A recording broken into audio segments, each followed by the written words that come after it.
Khan sir geography notes.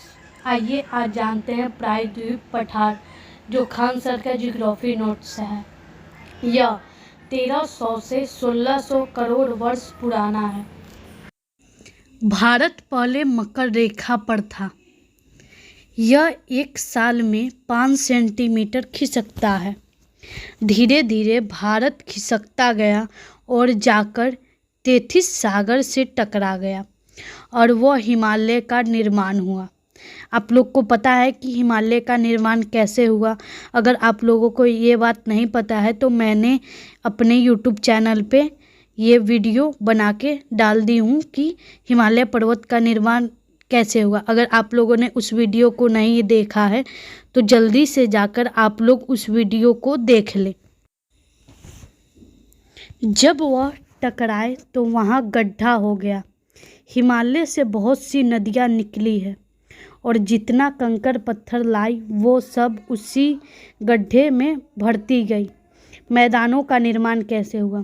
जब भारत अरब सागरीय plate से टकराया तो भयंकर भूचाल आया और इतना ज्वालामुखी फूटा कि कई लाख सालों पर ज्वालामुखी फूटते रहे और लावा की कई परत बिछ गई जिसे ट्रैप कहते हैं।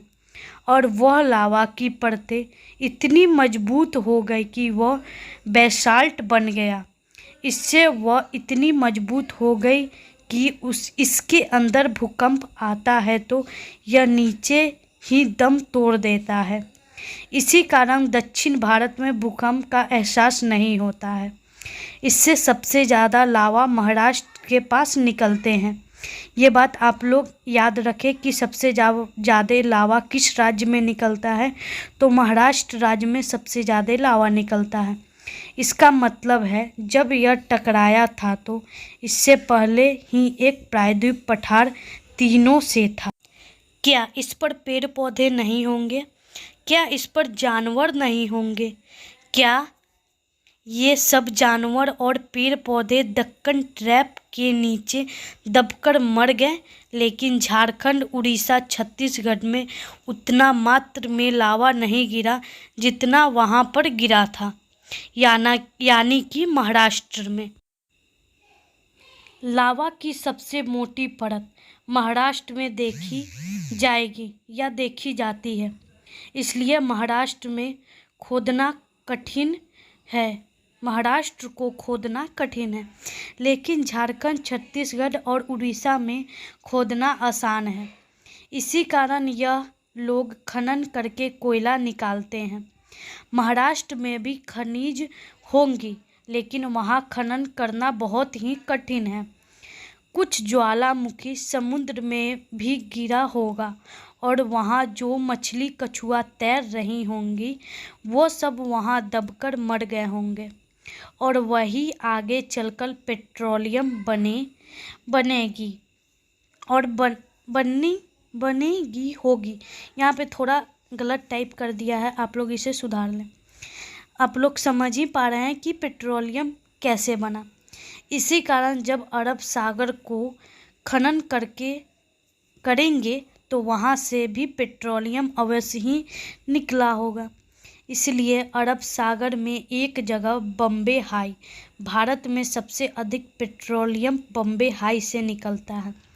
ये आप लोग बात याद रखें कि भारत में सबसे अधिक पेट्रोलियम कहाँ निकलता है, तो बम्बे हाई से निकलता है। इसका मतलब जैसे ज़मीन महाराष्ट्र की होंगी वैसे ही ज़मीन अरब सागर के नीचे का होगा। जब वहाँ विस्फोट हो रहा था तो वहाँ के आसपास के क्षेत्र ऊंचे होते गए, उसके अगल बगल के क्षेत्र की ऊंचाई कम होती गई। इसी तरह ऊंचाई कम होना और समुद्र में जाके मिल जाना ही घाट कहलाता है। इसलिए इसे पश्चिमी घाट कहते हैं। उत्तर के दक्षिण की ओर तुलना करें तो दक्षिण का भाग ऊंचा है। आप लोगों को मेरा यह वीडियो कैसा लगा? खान सर का ये जियोग्राफी नोट्स है। अगर आप लोगों को मेरा ये वीडियो सुनने और देखने में अच्छा लगा तो प्लीज़ आप लोग कमेंट में बताएं कि मेरा ये वीडियो आप लोगों को कैसा लगा। और अभी तक आप लोगों ने मेरे चैनल को सब्सक्राइब नहीं किया है तो प्लीज़ आप लोग मेरे सब्सक्राइब कर